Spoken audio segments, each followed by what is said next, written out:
Hi, ladies. Welcome back. I hope you are doing well. I hope you're, as usual, happy and healthy, and I hope you're having a relaxing time at home.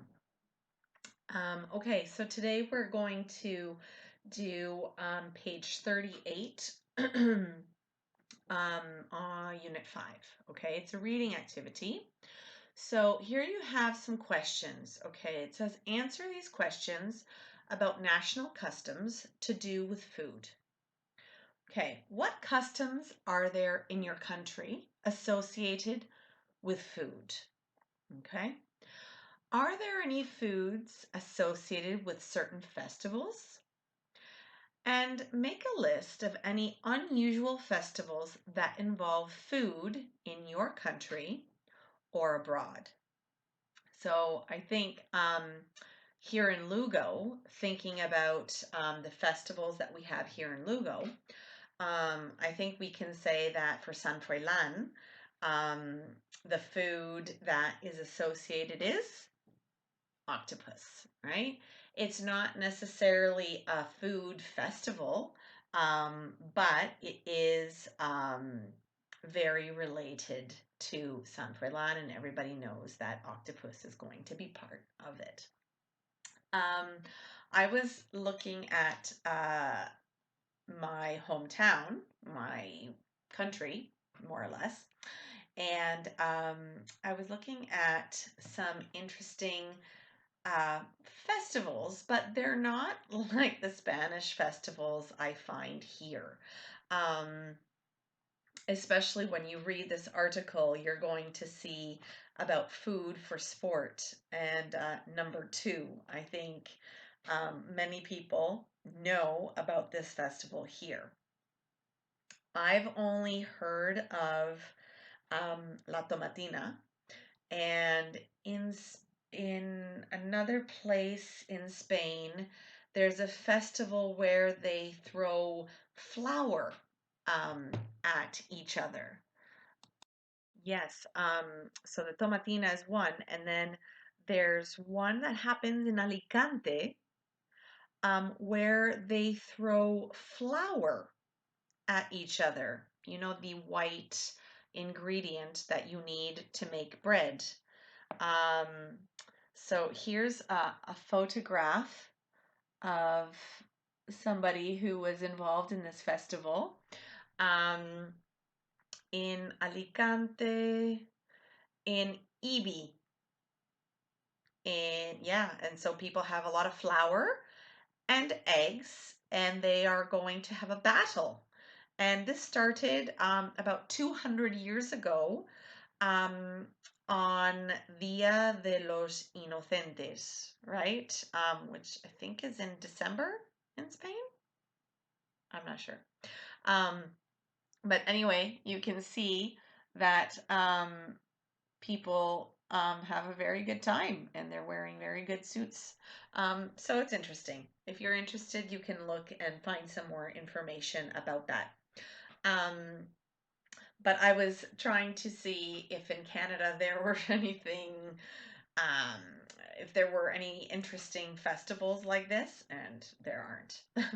We have festivals um, that we just eat. We don't really have any activities. Um, but in some towns, they create kind of obstacle courses like gincanas, you would say. We would call them an obstacle course for children and for adults as well. Um, I'm not sure if I've told you about a very typical food in Canada. I'll show you a picture. Um, so in Ottawa, the capital of Canada, we have poutine festivals. The Ottawa Poutine Festival. It's very difficult to see, but they are potatoes, crisps, no, chips, fish and chips, um, chips, cheese, and gravy. Now, gravy, I'm not sure if you know what it is. It's a meat sauce. It's a sauce that you put on chicken, on beef, and it's really hot. So then the cheese melts and it's fantastic.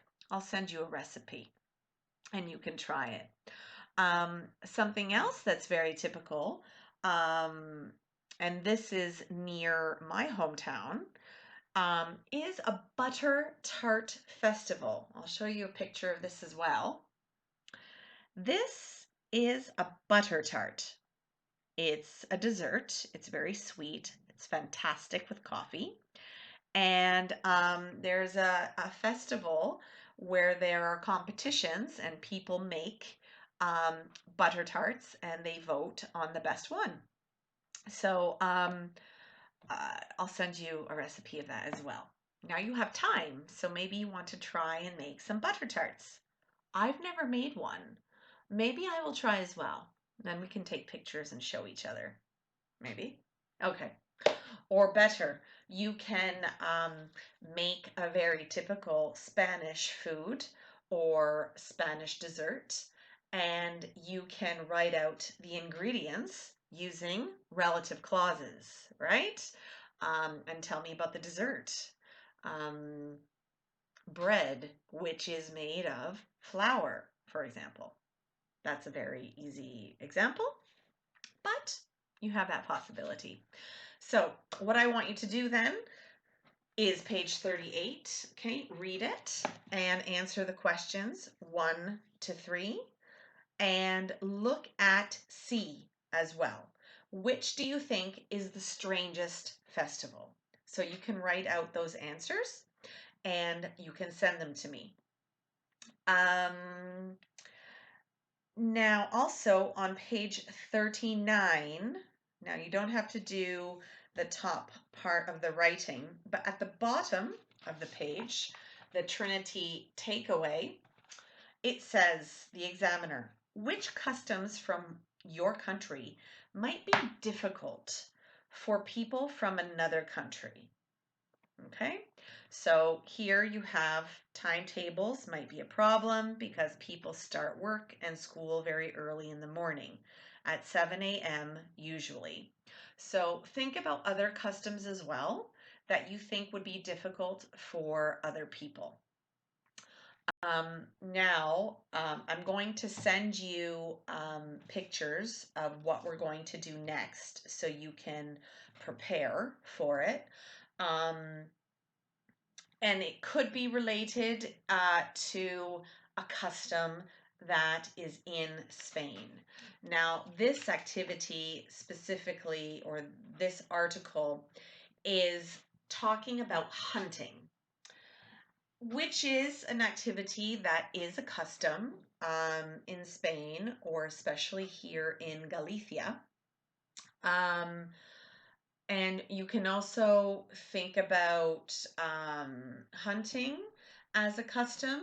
And when I was looking at this book, I was thinking about Pamplona, San Fermines, right? The running of the bulls. This is the running. No, I can't find my other marker. Running of the bulls. Okay, this is what it's known as in English, running of the bulls. So this particular article is more about hunting, but it could be very related as well. Okay, so again, I'm going to send you a copy. I'm going to take a picture of this and send it to you so you have this with you when you do it. Okay, so we're going to do number 1 now. And it says the big question, right? Is hunting a sport, a tradition, or cruelty? Okay, so normally when people talk about hunting, it's all very liberal, right? And there's a tendency, there's it's a popular thing to look down at hunting. Oh, hunting is bad. Okay.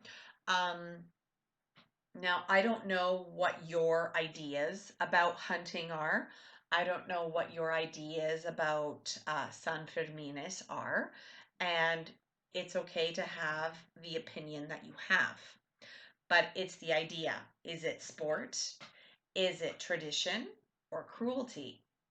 A few years ago, I had a student in my class who loved um, the running of the bulls and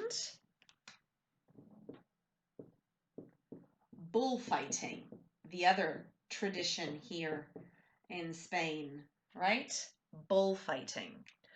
And she was actually doing Trinity 10, I think, and she was going to defend bullfighting as a tradition here in Spain. So there are people who do really, really believe that it's tradition. So let's look at the fact. Here it says rich tourists take hunting trips to kill lions in Tanzania, or Tanzania, some people say, elephants in Botswana, and bears in Russia. So I don't remember what the King of Spain did, um, or the former King of Spain did a few years ago. Um, was it an elephant that he killed? I'm not sure. But anyway, um, there is a tradition or an industry that uses this idea of hunting trips to make money and to make hunting a sport. There are trips called canned hunting trips. I don't know if you've ever heard of this expression before. Um, it's a canned hunt, and this happens in South Africa.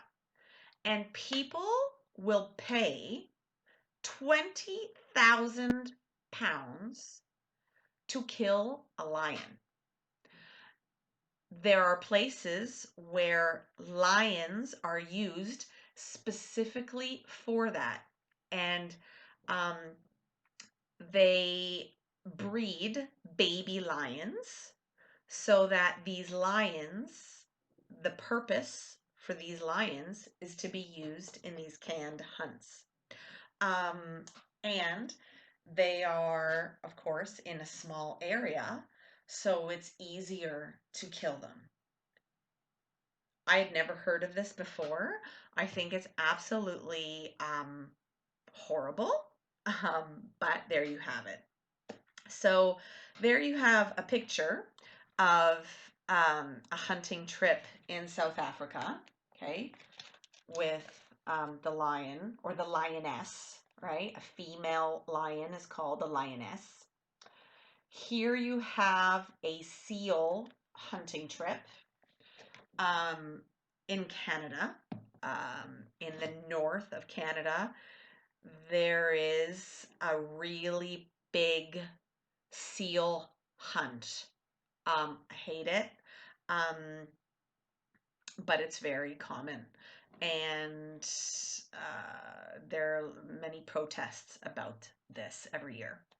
And then on the next page, you have a picture of the bear hunt in Russia here, which is crazy as well. Okay, so looking at words, A. Look at the photos and answer the questions.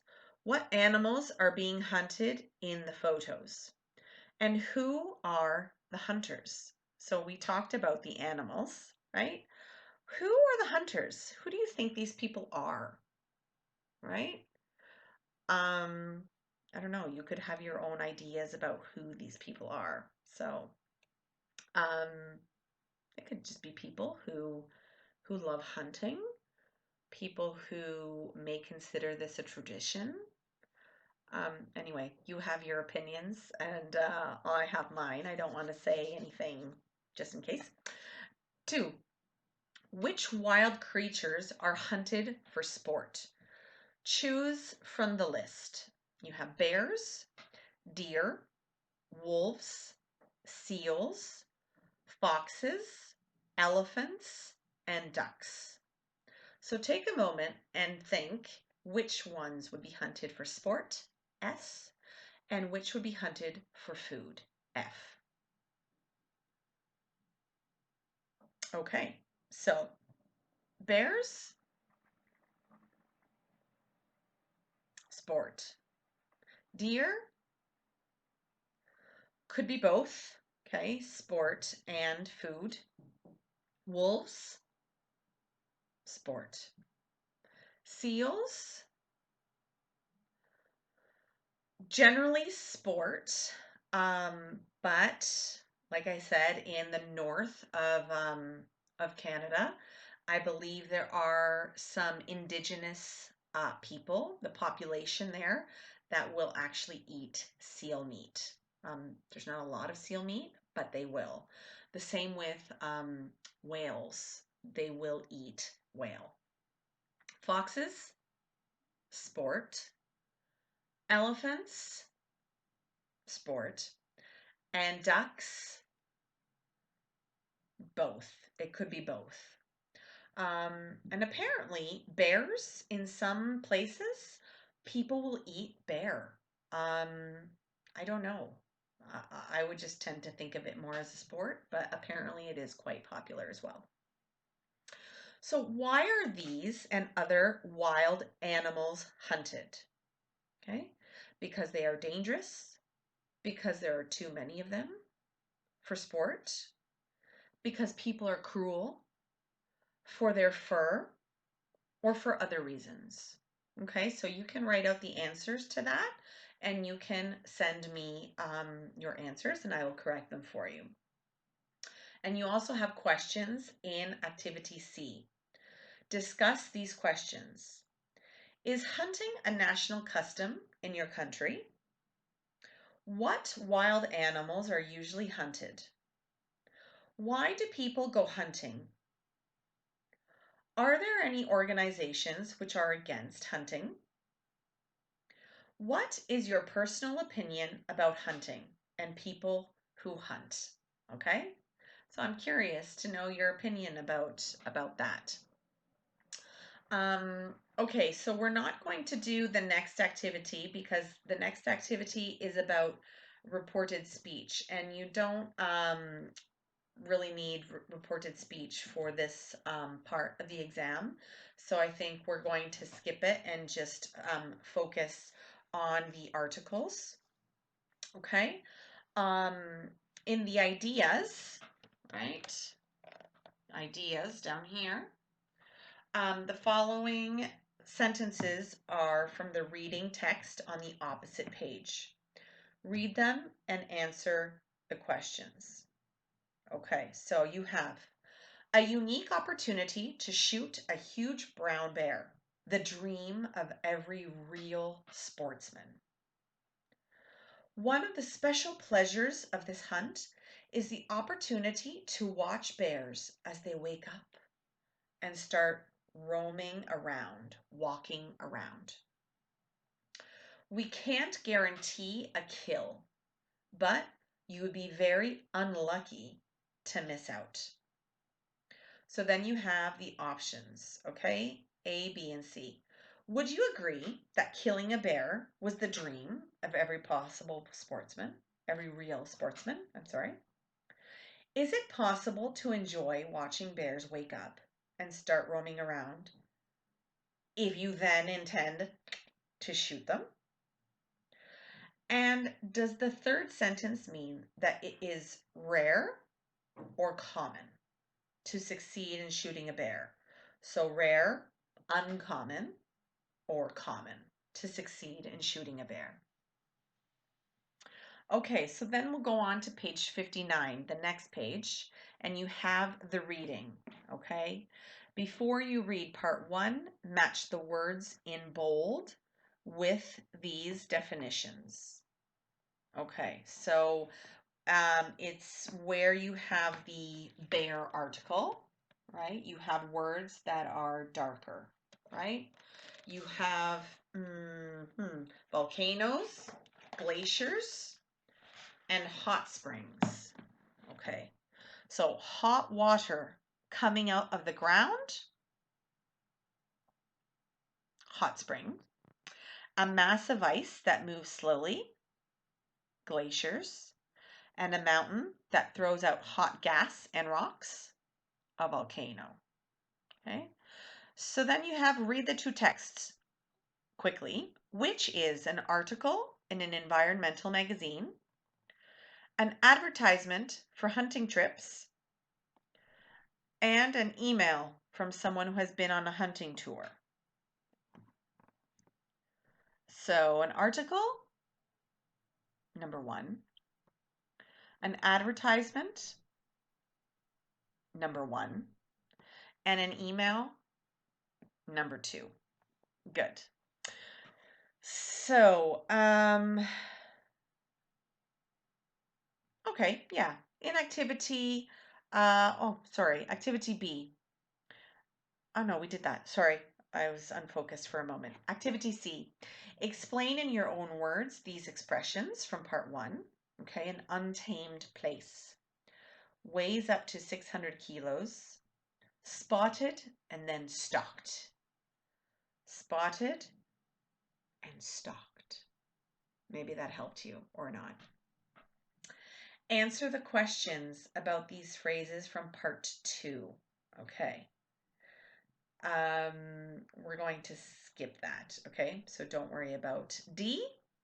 And then number 4. Skip that as well. Okay. So we're not going to worry about those activities.